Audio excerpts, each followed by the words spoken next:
Hola, Señor los bendiga a todos. En este momento oro al Señor para que su Espíritu Santo os enseñe y os revele la verdad que tiene para cada uno de vosotros hoy. Y creo que esa revelación es muy personal y está llamada a profundizarse en cada uno de vosotros.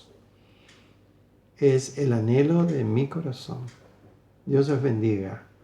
Entrego saludos de Patti y por supuesto un abrazo de mi parte para cada uno.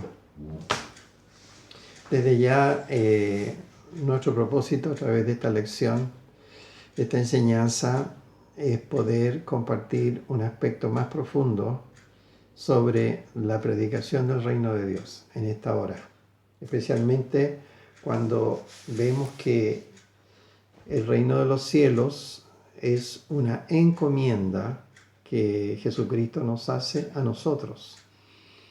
Y desde ya dice Lucas 9, 1 y 2, habiendo reunido a sus discípulos, les dio poder y autoridad sobre todos los demonios y para sanar enfermedades, y los envió a predicar el reino de Dios. Bueno, desde ya entonces necesitamos entender un poco más lo que es el reino de Dios. En la lección que tuvimos el domingo pasado, veíamos que fundamentalmente el reino de Dios es un sistema espiritual, donde el Señor Jesucristo es el Rey. Es un sistema de gobierno que busca regir en los corazones de los hombres y que de entronizarse en cada corazón, estas personas que se someten a Cristo estarán dispuestos a seguir sus leyes y desde ya poder también estar de acuerdo y seguir con estructuras de pensamiento, de poder, de economía. Todo lo que significa ser parte de un sistema de gobierno, en este caso del reino de Dios. Pero sin embargo, en esta mañana yo quiero abriros la palabra en Mateo. Mateo es un evangelio que fue escrito originalmente en hebreo, por lo tanto su nombre original fue Matiahu. Y en Mateo vamos a ver una revelación, una puerta que se nos abre, especialmente a través del ministerio de Juan el Bautista. Si nosotros abrimos la Biblia en Mateo 3, especialmente el versículo 1 y 2, dice que Juan el Bautista vino predicando en el desierto de Judea. El versículo 2 dice, él decía, arrepentíos porque el reino de los cielos se ha acercado. Juan el Bautista fue un hombre escogido por Dios y primo carnal de Jesús. Él fue un hombre diferente a un judío normal, un judío ortodoxo. Dice la palabra que él comenzó a predicar en el desierto de Judea. Él era de la tribu de Leví, era hijo del sacerdote Zacarías. Él podría haber continuado por continuidad el sacerdocio levítico, pero lejos de vestirse como sacerdote, lejos de predicar en la ciudad, en el templo, él escoge el desierto para predicar. Es exactamente una antítesis de su padre. Y el desierto desde ya es un lugar inhóspito, un lugar seco, un lugar tórrido, es decir, muy caluroso, un lugar lleno de alimañas, un lugar lejano de las ciudades. Por lo tanto, todos aquellos que salían a escucharlo verdaderamente estaban guiados por el Espíritu de Dios para ir a escucharlo y ser ministrados por él. Y su palabra no era diplomática, su palabra era muy directa. Su palabra desnudaba las intenciones de los corazones. Pero él, como tal, era un hombre excéntrico. Es lo que hoy día llamaríamos un hombre raro. Su manera de vestirse era con piel de camello, y el camello para los judíos era un animal inmundo. Su manera de comer era miel silvestre y langostas. Desde ya las langostas no eran las langostas que saltan en los montes y que son los insectos que tienen unas patas traseras muy desarrolladas. No se refiere la Biblia a esas langostas, menos aún a las langostas del mar. La langosta, que aquí se dice, es equivalente al fruto del sicómoro. Y eso era lo que él comía. Y la miel que él comía era la miel de los dátiles, que es la más común en Israel. Solo que en Israel hay más de 40 tipos de dátiles. Pero esta era la comida y la vestimenta de Juan el Bautista. ¿Cuál era la empresa de Juan el Bautista? ¿Cuál fue su llamado? Su llamado fue preparar el camino a Jesús, el camino al Mesías, en un ambiente lo menos religioso posible. Él vino a romper con todo patrón cultural y toda tradición religiosa de la época que había enceguecido y había ensordecido al pueblo de Israel. Por lo tanto, al anticipar la venida del Mesías y preparar el camino, Él está manifestando un referente totalmente atípico, fuera de la tradición judía. Entonces, desde ya, reitero, no se hace llamar como su padre, no viste como su padre, no predica en el templo. Y él está dando a entender que lo que más cuesta, el impedimento más grande para entrar en el reino de Dios es el patrón religioso, son las tradiciones de los hombres. Algo en lo cual el pueblo judío en ese momento era muy fuerte, estaba muy enmarcado por la imposición de los fariseos y saduceos que enceguecían al pueblo. Sin embargo, con el ministerio de Juan el Bautista, con este anti-ministerio, diferente al de los sacerdotes, el Espíritu de Dios empieza a abrir una posibilidad. Y desde ya, cuando nosotros nos abrimos a la posibilidad de lo que el Señor quiere hacer, Él comienza a actuar. Él llama nuestra atención. Y hay que ver de qué manera llamaba Él la atención a través de Juan el Bautista y su ministerio. Él llama nuestra atención y nos desafía a movernos sobre todo prejuicio. Ahora, ¿cuál era el mensaje de Juan? El mensaje de Juan era muy simple, muy directo. Arrepentíos. Arrepentíos. Arrepentíos. Esto es una palabra muy directa y muy sencilla, pero ¿qué es el arrepentimiento? ¿Qué es el arrepentimiento? Nosotros vemos en Hechos 17:30 que Pablo está predicando en Atenas y está diciendo, Dios manda a los hombres que se arrepientan. Pedro, en su segunda carta, capítulo 3, versículo 9, dice que todos procedan al arrepentimiento. Jesús, cuando está comisionando a sus discípulos, una vez resucitado, está diciendo que ellos son enviados con la autoridad que Él tiene, respaldados por Él, para predicar el evangelio del arrepentimiento de pecados.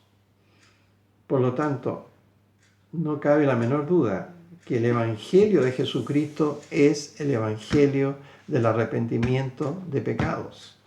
Pero para que ese evangelio sea predicado, nosotros como hijos de Dios necesitamos tener autoridad.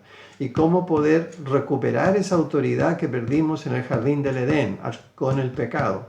Pues a través del segundo Adán, que viene a recuperar los títulos de dominio y los derechos que Dios entregó en su origen al primer Adán y que el primer Adán entregó en un acto de traición en las manos del diablo. Por lo tanto, cuando Jesucristo viene, Él viene a recuperar el gobierno que le entregó al hombre en un comienzo. Él viene a manifestar el reino de Dios, conquistándolo a través del sacrificio en la cruz, venciendo la muerte, venciendo el pecado. Fue un costo altísimo que Él tuvo que pagar, pero lo que Él realmente buscaba era restaurar al hombre a la condición de gobierno y de reino que Él al crearlo le colocó y le comisionó.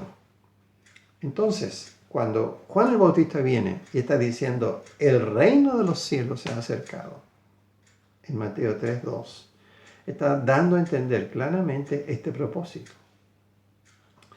Pero ¿qué es el arrepentimiento? Esto es el primer mensaje de Juan el Bautista. Bueno, en primer lugar, lo que el arrepentimiento no es. El arrepentimiento no es emoción ni tristeza. No se mide el arrepentimiento por la cantidad de lágrimas, por el lloro. ¿Ya? Que lloren 20 personas quebrantadas no significa que haya 20 convertidos. Por lo tanto, no es emoción. El arrepentimiento no es ni siquiera convicción. La convicción es la claridad que viene a nuestra vida cuando el Espíritu Santo nos convence de pecado. Pero en ese momento está en juego nuestra capacidad de escoger y dar el paso hacia adelante para el arrepentimiento. Por lo tanto, una persona puede estar llorando, puede estar convicta o convencida de su pecado, pero aún así no llegar al arrepentimiento. Por lo tanto, el paso siguiente, después de la convicción, es cuando nosotros actuamos de acuerdo a la verdad que Dios nos ha mostrado a través de la convicción. Pero hay personas que no llegan a dar ese paso, por lo tanto, quedan solamente en la convicción. El arrepentimiento, por lo tanto, no es emoción, no es convicción, tampoco es confesión de pecados solamente. Podemos confesar nuestros pecados, pero puede que no haya cambio de motivación. Por lo tanto, vamos a volver a caer en el mismo hábito de pecado. El arrepentimiento no es remordimiento, porque el remordimiento, que fue lo que experimentó Judas Iscariote, es un sentimiento de culpa, que da énfasis a las consecuencias que el pecado trae sobre nosotros mismos. Por lo tanto, reiteramos, el arrepentimiento no es convicción, no es emoción, no es confesión de pecado, ni siquiera es remordimiento. Por lo tanto, ¿qué es el arrepentimiento? Ese arrepentimiento que predicaba Juan el Bautista y el arrepentimiento que Jesucristo envió a predicar a los discípulos. El arrepentimiento es metanoia. El arrepentimiento es cambio de mente, cambio de opinión, cambio de motivación, cambio de actitud, cambio de propósito, cambio de dirección en 180 grados. Volver las espaldas al pecado. Por lo tanto, es un escoger voluntario para obedecer la voluntad de Dios. Y esto es lo que nos dice el Señor a través del Padre Nuestro. Venga tu reino, sea hecha tu voluntad. El arrepentimiento es vivir seria y responsablemente bajo la sumisión del reinado de Jesucristo, odiando el pecado. Entonces nosotros llegamos al arrepentimiento cuando nosotros entendemos que nuestro pecado ha quebrantado el corazón de Dios. Cuando nosotros vemos la verdadera magnitud de nuestro pecado y las consecuencias que ha traído no solo a nuestras vidas, pero también a las personas que están en nuestro entorno. Y también cuando vemos la grandeza del amor de Dios. Por lo tanto, cuando Juan el Bautista viene predicando, el reino de los cielos se ha acercado, arrepentidos y creer en el Evangelio, él está hablando claramente de un cambio radical. Entonces, él dice, el reino de los cielos se ha acercado. ¿Ya? No dice reino de Dios, dice reino de los cielos. Y esto este término se usa en el Evangelio de Mateo. Y hasta el capítulo 13 de Mateo, tanto por parte de Juan como por parte de Jesús, ellos dicen, el reino de los cielos se ha acercado. Pero luego a partir de Mateo 13, 24, esa expectativa del reino de los cielos es ahora el reino de los cielos es. Y es a través de la parábola del trigo y la cizaña, a partir de Mateo 13, 24. Pero el reino de los cielos guarda relación con la iglesia. Mateo está escrito para los judíos, Mateo está escrito para Israel, pero la figura de Israel bien puede estar representando a la iglesia de Jesucristo. Y también todo lo que constituye el reino de los cielos en cuanto a parábolas, en cuanto a enseñanza, muy bien puede aplicarse a la iglesia. El reino de Dios es un concepto más amplio, que incluye más cosas, pero el reino de los cielos en el Evangelio de Mateo está estrechamente vinculado a la iglesia. Precisamente en Mateo es donde se nombra el término iglesia. Y luego Pablo comparte en Efesios sobre la revelación de lo que es la iglesia. Pero desde ya es muy interesante todo lo que se anuncia sobre el reino de los cielos, se anuncia indirectamente sobre la iglesia a través de la predicación de Juan el Bautista y a través de Jesús cuando habla de el reino de los cielos se ha acercado. Ahora, desde ya, en el tiempo en que Juan el Bautista comenzó a predicar, la ley judía se había convertido en un dios en Israel.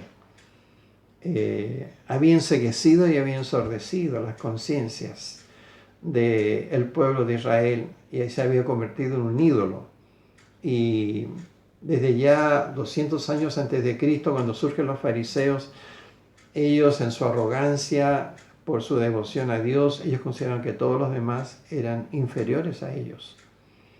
Pero es tremendamente nocivo el hecho de lo que Jesucristo denuncia en Marcos capítulo 7, de lo que ellos hicieron, además de los saduceos y de todos los sacerdotes que enfatizaban la ley, que ellos, además de la Torá que se reveló en el monte Sinaí a Moisés, todo lo que constituye el Pentateuco del Antiguo Testamento, ellos agregaron otros mandamientos y comenzaron a imponer cargas oprobiosas sobre el pueblo que ellos no cumplían.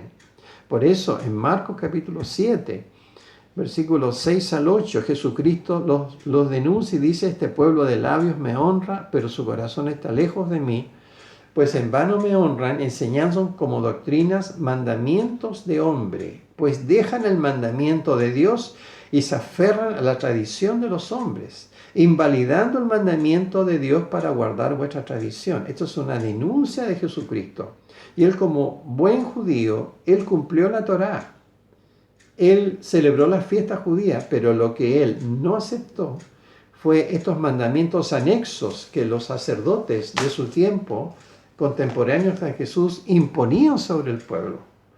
Entonces, esto es algo que nosotros necesitamos comprender. Ahora, en cuanto a la ley, simplemente necesitamos decir que la ley puede compararse a un cardiólogo. Y si un cardiólogo a un paciente le diagnostica una enfermedad al corazón y el paciente dice: bueno, voy a matar al cardiólogo para mejorarme de mi dolencia. Eso sería absurdo. Nosotros no podemos abolir la ley para mejorarnos del pecado. La ley es buena porque diagnostica nuestra necesidad del corazón, en este caso el pecado. Pero la ley, como el cardiólogo, no es lo que sana. Lo que sana es la medicina, y la medicina es la palabra de Dios. Por lo tanto, es lo mismo que cuando yo me levanto en la mañana y me miro al espejo en el baño y me miro tal como soy, tal como me he levantado, y el espejo me muestra mi condición, pero además de lo que ese espejo representa como ley, yo necesito tomar jabón, lavarme, peinarme, pero antes ducharme. Entonces, necesitamos ver que la ley denuncia, la ley habla sobre mi necesidad, pero es la acción de la palabra de Dios, el hacer la palabra de Dios, el practicar en justicia la palabra de Dios, lo que trae sanidad, lo que me libera del pecado. La ley es también como esas varitas que se colocan en los árboles jóvenes para impedir que se enchuequen, se tuerzan. Por lo tanto, esa varita va a estar hasta que el árbol se afiance en su tronco y siga derecho, hasta que alcance la madurez y la vida adulta y pueda responsablemente manejar los recursos y la herencia que el albacea ha guardado para él cuando era niño, pero que ahora al alcanzar la madurez lo puede usar. Lo mismo pasa con la ley. Anunció, anticipó las cosas por venir, pero también denunció el pecado en que estaba el pueblo de Israel, pero lo encerró en esa palabra para que, venido Cristo, Él pudiera pagar el costo para liberar al hombre de su pecado que había cometido en el jardín del Edén, y de esa manera no solo salvarlo de sus pecados, sino meterlo en el reino de Dios, meterlo en la bendición a través de la palabra viva que llega a través del mismo Jesucristo. Entonces, cuando Juan el Bautista habla sobre arrepentíos y haced sendas derechas para vuestros pies, él está hablando en primer lugar de que el arrepentimiento es un cambio de mente, pero hacer sendas derechas es que todos los caminos torcidos que están en nuestro corazón sean enderezados, que todos los montes sean rebajados, que todos los valles sean alzados, que todo lo que está áspero sea suavizado. Y eso tiene que ver con la manera en que nosotros administramos nuestra vida, la manera en que la palabra de Dios comienza a provocar cambios y yo dejo el camino del hombre, dejo la gloria del hombre para buscar el camino de Dios, para glorificar a Dios, siguiendo su palabra, transitando por sus sendas antiguas, transitando por las sendas de sus mandamientos. Esto desde ya estaba especificado en lo que Juan el Bautista predicaba, que era el bautismo. El bautismo. ¿Qué es el bautismo? La palabra bautismo viene de baptizo, que es la figura de un barco que se une en el agua, que se sumerge en el agua y que es inundado por dentro y por fuera. Eso es la idea de bautismo. Es sumergirse, es una inmersión en el líquido. Es sepultar, o sea, es un funeral, representa la muerte de la persona. Juan predicaba el arrepentimiento para cambiar de mente, cambiar de dirección, cambiar de actitud. Juan predicaba el enderezar las veredas, el transitar por las sendas verdaderas, el dejar las sendas retorcidas. Juan anhelaba, exhortaba y animaba a la confesión pública de los pecados, pública, de las personas que allí estaban. Y eso operaba porque el Espíritu Santo estaba con él.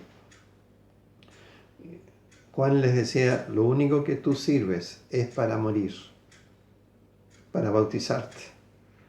Entonces, Juan predicaba la muerte a través del bautismo, pero luego Jesús predicaba la vida, predicaba la resurrección.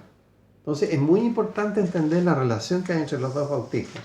El bautismo de agua, que ministra Juan el Bautista, y el bautismo en el Espíritu Santo, que predica Jesucristo y que ministra Jesucristo. Entonces hagamos un breve resumen. El bautismo de Juan, el bautismo en agua para arrepentimiento de pecados. ¿Quién es el que bautiza? Un diácono, un predicador, un sacerdote, una autoridad reconocida. ¿Cuál es el elemento bautismal? El agua, un símbolo de limpieza. ¿Cuál es el propósito del bautismo? El propósito del bautismo es que el pecador dé testimonio público de su arrepentimiento, se sumerge en las aguas para morir a la vida pasada. Testimonio público, confesión pública. Y la consecuencia de este acto de fe es la incorporación a la iglesia, que es el cuerpo de Cristo. Entonces, es muy importante que cuando, por ejemplo, en los Hechos de los Apóstoles, la predicación del Evangelio comenzó desde Jerusalén, Felipe, uno de los diáconos de la iglesia, fue a Samaria y mucha gente se convirtió. Y los apóstoles, especialmente Pedro y Juan, fueron a ver y a cerciorarse de lo que había pasado y le preguntaban a los convertidos, bueno, ¿fuisteis vosotros bautizados en el bautismo de Juan? Ah, decían ellos. Y luego ellos les ungían, imponían las manos sobre ellos para ministrarles el bautismo en el Espíritu Santo. ¿Por qué? Porque el bautismo en el Espíritu Santo es el complemento vital para el bautismo en agua para arrepentimiento. ¿En qué consiste el bautismo en el Espíritu Santo? Desde ya en Marcos capítulo 1, Juan el Bautista anuncia que vendrá uno mayor que él, que bautizará a las personas en Espíritu Santo y fuego. Entonces, ¿quién es el que bautiza en el Espíritu Santo? Jesucristo en persona. ¿Cuál es el elemento bautizador o bautismal que él utiliza? El Espíritu Santo. ¿Cuál es el propósito del bautismo en el Espíritu Santo? Ser constituido en un testigo poderoso que con autoridad, a través de su propia vida, sea un poderoso mensaje para atraer a otros al reino. Porque ese testigo está llamado a experimentar el poder de Dios para proclamar el reino de Dios, tal como Jesucristo lo especifica en Lucas capítulo 1. Por lo tanto, la consecuencia del bautismo en el Espíritu Santo es la manifestación de carismas, de dones, de energías, de poder, del dunamis de Dios para transformar vidas y para experimentar uno mismo esa propia transformación. ¿Se entiende? ¿Sí? Entonces, es muy importante que nosotros entendamos que si el fuego de Dios a través del bautismo del Espíritu Santo nos santifica, nos libera del fuego del lago de azufre. Porque todos aquellos que han sido bautizados en el Espíritu Santo están sellados y guardados del fuego del lago de azufre en Apocalipsis 20. Es muy importante entender esto, la distinción entre el fuego de Dios y el fuego del lago de azufre. ¿Ya? Entonces es imposible que una persona viva el camino de Dios sin morir primero. Y esto es a través del bautismo para arrepentimiento. Porque el egoísmo se levanta para combatir los propósitos del Espíritu Santo en nuestra vida. La palabra hebreo significa cruzar ríos. Y desde ya Juan el Bautista bautizaba en el río Jordán. ¿Y qué pasó ahí en el río Jordán? Ahí en el río Jordán, el pueblo de Israel, a través de un acto sobrenatural, atravesó el vado del río, el vado seco del río, porque las aguas se habían detenido, y Josué levantó un altar de piedra como un recordatorio. Es bien interesante que en ese mismo lugar es donde Juan el Bautista bautiza y ministra el bautismo en arrepentimiento. Es bien interesante que es Josué el que atraviesa el vado del río y levanta ese altar de piedra como recordatorio. Y es bien interesante que Juan el Bautista anuncia a otro Josué o Jesús que viene, ¿no es cierto?, anunciado y anticipado por su ministerio.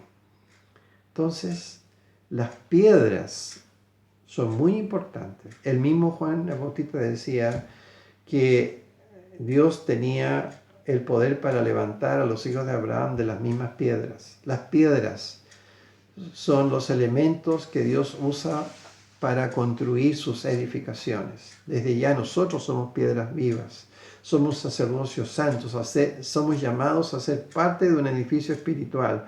Pero para que eso ocurra, nosotros tenemos que ser pulidos, tallados, mutilados, aserrados por dentro y por fuera, para ocupar el lugar que Dios tiene ya previsto para nosotros, según su diseño original como constructor y perito arquitecto.